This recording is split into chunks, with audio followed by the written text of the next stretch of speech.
अच्छा, हमें एक और क्वेश्चन है मेरा, जैसे एक्टर्स मैंने सुना है वो न्यूज में भी आते रहते हैं बार बार, बीच बीच में कुछ फ्रेंड्स भी हैं, तो वो बोलते हैं कि यार हम तो अच्छा चल रहा था जीवन में सब, इसने, ये हमारा कंपेटिटर है, इसने हम पे काला जादू कर दिया है और अब हमारा डाउनफॉल शुरू हो गया है उसकी वजह से।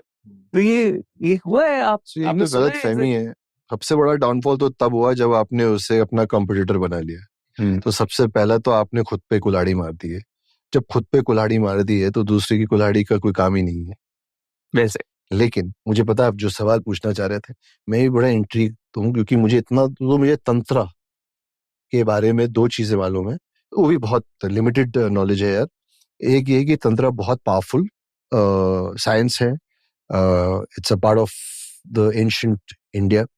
I think there was a tantra god also, and it has its power. It was for positive, and every positive in the world has been used for negative, whether it's nuclear, atomic bombs, science, everything. Great. And then there are people who use these occult sciences, these powerful tantra words or mantras for bad also. Correct. There's good, there's evil. इतना मुझे समझ में आता है ना। I think इतना ये ठीक है। ये है, मैं कुछ बोलता हूँ, पूछता हूँ, इन लोग का देख लेता हूँ, इनका नॉट आता हूँ तो मैं ठीक है, मैं सही जा रहा हूँ, नहीं आता तो पूछ लो क्या गलत है, बता दो।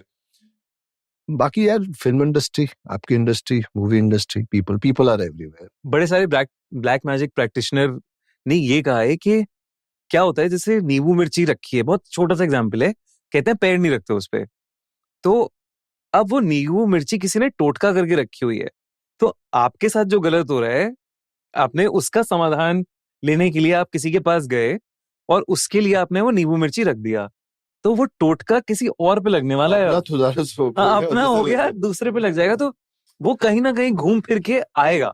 ओडिशा में कैसा होता है ना कि एवरी दशहरा और काली पूजा के टाइम पे हम जो घर की गाड़ियां होती हैं, कार, साइकिल, बाइक्स, पूजा होती हैं उनकी, एंड पूजा करने के बाद एक नींबू सामने रखा जाता है एंड नींबू को चढ़ाना होता है। तो बचपन में मैं कभी कर नहीं पाया क्योंकि पापा बाइक चलाते थे हमेशा, उसके बाद कार आ गई, तब तक मेरे को अलाउ नहीं किया उन्होंने, सो मेरे को कभी मौका नहीं मिला। तो बचपन में जब मैं साइकिल चलाता था और ऐसे क्रॉस रोड में नींबू गिरा हुआ दिखा, हमको क्या ही पता ब्लैक मैजिक है, व्हाइट मैजिक है, घंटा मैजिक है, कुछ हमने चढ़ा दिया साइकिल उसमें, हमको कुछ नहीं हुआ। बट ब्लैक मैजिक तो होता है, नहीं, that's very true. Envy magic. More than black magic, I will call it envy magic. I think the very common thing that explains it, and I know आपके पॉडकास्ट में भी बहुत सारे ऐसे आए हैं जो करते हैं, बहुत एक्टिवली बात करते हैं, बट हमारा बहुत सिंपल सा मानना ये है कि अगर आप अपने कोई भी एल्डर से पैर छूते हो, वो एल्डर आपको बोलते हैं कि बेटा ब्लेस यू करके, वो व्हाइट मैजिक है, आपका काम जो बिगड़ रहा था अच्छा हो जाएगा। आप कोई ऐसे इंसान के पास जाओ जो आपको ऐसा बोले यार इसका ना कुछ तो बिगड़ जाए, एंड अगर आपकी ऑरा वीक है, कुछ होने का है, तो वो बिगड़ जाएगा। That's black magic.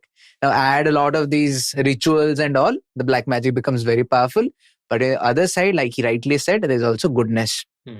White magic आप मेडिटेशन, पूजा पाठ, मंत्रास, आपका अफर्मेशंस, आपके रिचुअल्स आपने कर लिए, आप बहुत बड़े व्हाइट मैजिशियन बन जाओगे, तो आपको कोई भी ब्लैक मैजिक फिर अफेक्ट नहीं कर सकता है। क्योंकि जो डार्कनेस है ना, वो डार्कनेस एक पर्टिकुलर फ्रीक्वेंसी तक ही रह पाती है, उसके बियॉन्ड वो जा ही नहीं पाती, बिकॉज डार्कनेस डेंस होती है, तो नीचे वो नीचे की तरफ रहती है। तो अगर आप अपनी ऑरा को, अपनी एनर्जी को उसके ऊपर रखो तो आप तक कुछ पहुंच ही नहीं पाएगा। डायलॉग दूं, मारने वाले से बड़ा बचाने वाला।